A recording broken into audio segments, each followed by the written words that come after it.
Thanks for staying with us. I'm Dana Perino in for Bill O'Reilly. And in the personal story segment tonight, President Trump and the aftermath of Barack Obama's foreign policy. Amid growing tensions with Syria, Russia, and North Korea, President Trump ripped his predecessor on Twitter today, writing, quote, "The first 90 days of my presidency has exposed the total failure of the last 8 years of foreign policy." So true.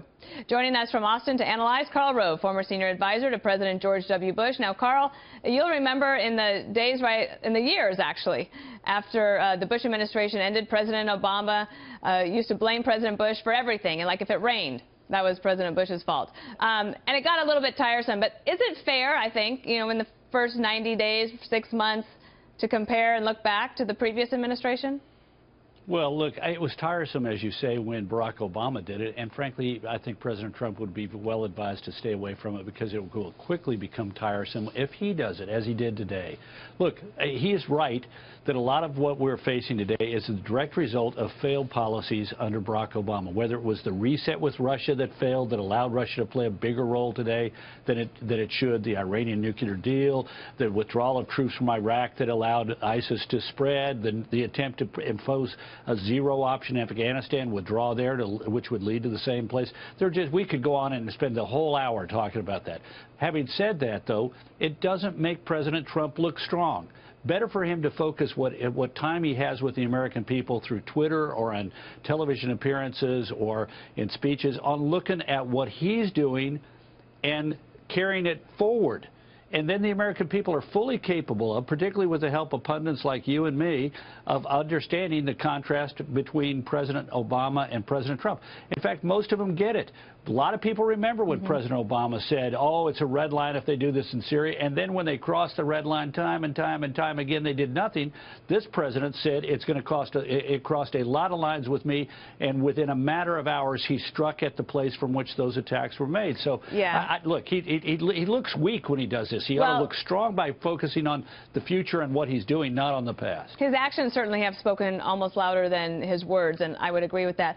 He did get a bump in his general approval sort of after the foreign policy actions that he's taken. Is that sustainable, and can he turn that into any sort of capability to, when the Congress gets back next week, to get them back to the table and working to try to advance his domestic agenda?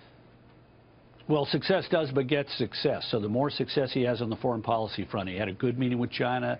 We had the attack on Syria. We've got the engagement with North Korea, where our allies are being responsive to his, and the Chinese are being responsive to what he's had to say.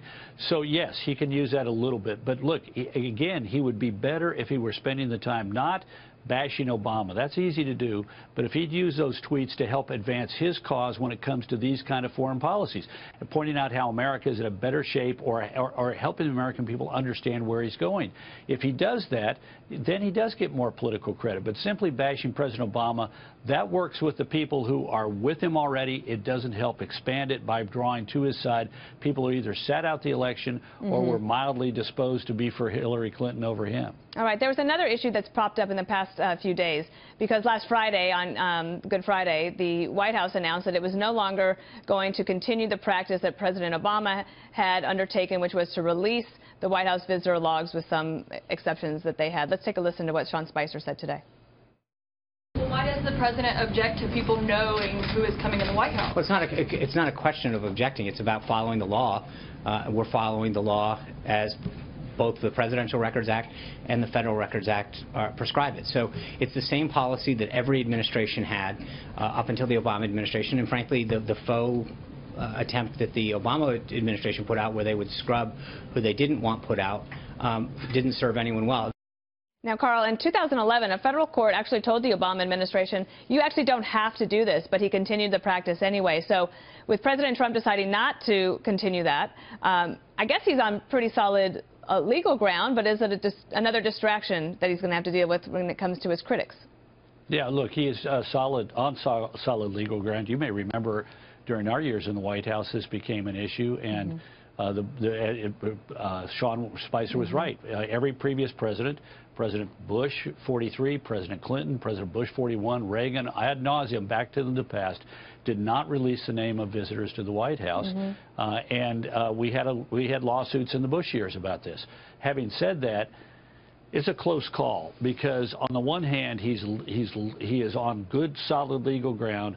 On the other hand, it's an unnecessary PR battle right now. I mean, he is already under fire for not releasing his tax returns as previous presidents have done. Now he has this where he looks like he's trying to sort of constrict people's information, people's access to what's going on. So it's a needless controversy. It will dog him for a couple of days. I wish they hadn't done it, but now that they've done it, so tough it out, and I hope the media start talking about something else. But I think it adds to the perception we'll see what they do. They got something to hide. Yeah. Right. All right, Karl. Happy National Haiku Day.